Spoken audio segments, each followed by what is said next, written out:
Hello, welcome. Hi, Sarah. Hi, Testy Donut. Thank you guys for being here. Hi, Leon. Welcome, welcome, welcome. Thank you for coming on in. Look at that beautiful shoe. All right, welcome. I am here with Dolly. This is Dolly Singh, the founder of Thesis Couture. So we'll just wait for a few more people to join. This is her first time on Periscope, so she's just figuring it out along with you guys. So there's the count of how many people are in the room. Hi, hello, the sacred actor. More people are coming into the room, so we're just gonna let them fill up. We are here with Dolly Singh, the founder of Thesis Couture. Welcome. Would you guys like to tell us where you're tuning in from? And then they'll write what part of the world they're in. Nice. Thank you for inviting followers. I really appreciate that. So sometimes people invite followers. And oh, look, we're here from North Carolina, Florida, California, New York. Thank you guys. Modesto, California. Oh, a lot of Californios. Well, welcome.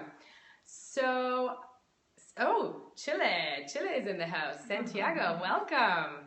So we are here with Dolly, and she founded Thesis Couture. And why don't you just tell us a little bit about what Thesis Couture is, and I would love to hear about your team because as far as I understand, there's a rocket scientist and an astronaut. Yeah, absolutely. So Thesis Couture is a sort of the first high-performance footwear company within the high fashion space. So we're trying to take some of the same principles that have been applied in athletics and some of the same principles that are applied in structural engineering and advanced materials and apply those to women's shoes for the first time. So I like to wear high heels personally. And as you get older, they get a little bit more punishing. And so what we wanted to do is make something that looks like a stiletto, but feels like a wedge. So that was our goal, is to help women by having really sexy shoes that feel better to wear. And we love that. Tell me a little bit about your aha moment. You were working at SpaceX at the time when you sort of came up with this idea? Yeah, so I worked in a company that's a really advanced technology an engineering firm, a really large campus. I did a lot of walking there. So when you walk a lot in high heels, you sort of end up bitching about your shoes a lot. And so that's what led to the frustration that ended up eventually creating the company. And then I was lucky enough to work with really smart people. And so when you work with really smart people that solve really complex problems, it makes you realize that you can take the same approaches that they take to solving really complex problems and solve other problems as well. And so it's sort of the same principles in structural engineering and physics that we applied from one industry to the other. It's just that nobody in the fashion footwear industry has done it. So it's not that we're doing anything that groundbreaking. Fundamentally, we're just applying something that works in one industry to another. And tell us about who's on the team.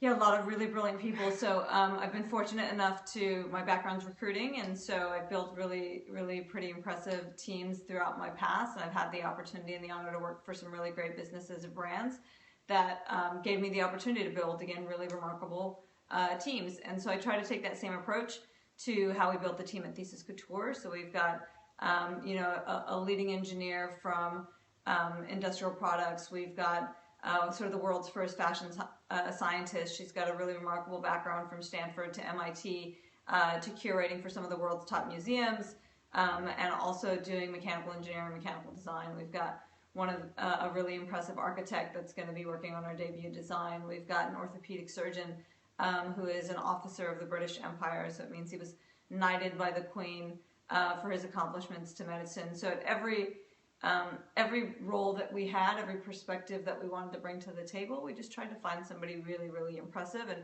super overqualified so they could attack the problem from a variety of perspectives. This seems very futuristic. It feels like the Jetsons or something. In the way she's talking, I'm like, I don't know what you're talking about. No, I do.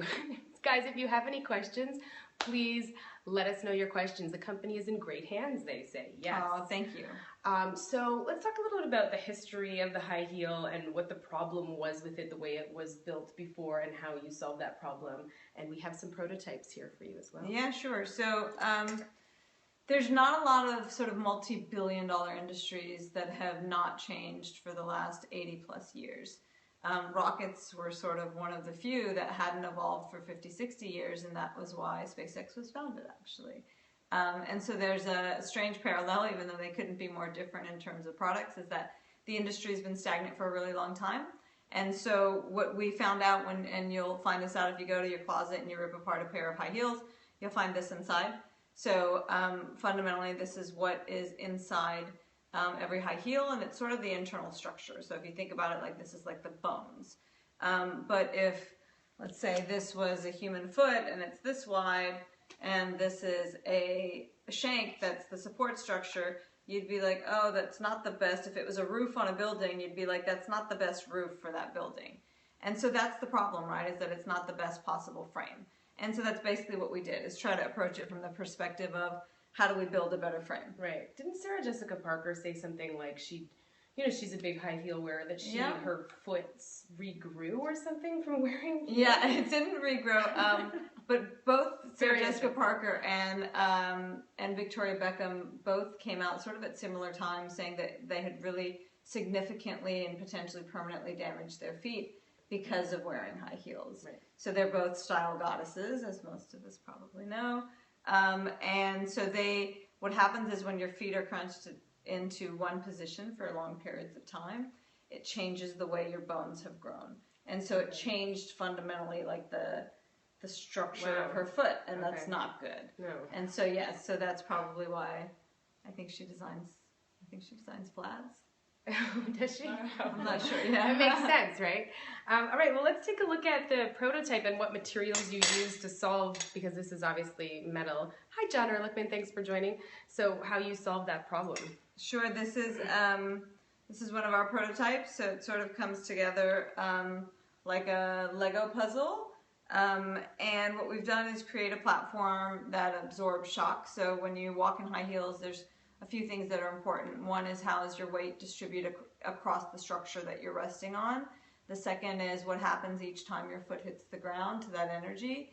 And then the last is sort of the friction and the fit between the uppers, the design of the shoe, which you don't actually see here, that you're used to seeing. So as it relates to load distribution in a standard pair of high heels, you're going to have about 80% of your body weight landing here at the balls of your feet. With our structure, you have 50% of your weight there. Okay. And so again, at a basic level, what we're trying to do is make stilettos that feel and function like wedges, but giving them better structure. Gotcha. And this then it's polymer, right? This is a advanced polymer. Yes. It's going to be a combination of polymers and what's called a TPU, a thermoplastic urethane. It's sort of what high-grade race tires are made out of, similar to that. So what you're looking at here is basically the internal structure. So it's everything that you wouldn't see once we've actually finished a shoe. And then our first events are coming up in March, and that's the first place that we're going to show finished shoes. Okay. And we started it is very interesting. Let us know if you have any questions. So this is one of the designs that she has shared that we've started the broadcast with. So as you can see, she wants to make these shoes very pretty too. We're not talking about, the regular comfy shoes that we're used to. I don't say the C word. So once you say they're comfortable, women assume they're uglier, sort of by virtue of, well, if they're comfortable, they can't possibly be cute. And so what our job is to do shoes that are easier to wear and a little bit better for your body. And that's the fundamental goal, without really compromising the kind of aesthetic that I think women want, or at least that I want. Because if I make another frumpy, comfortable shoe, I don't think I've done anything particularly remarkable. It'll take making a sexy shoe that's actually easier to wear. That'll be sort of more interesting and more groundbreaking. Mm-hmm. Someone was asking about the passion behind it. That was a question. Yeah, I mean, it's more frustration versus, I guess, frustration turned into passion. So I do love shoes. I've loved shoes a long time.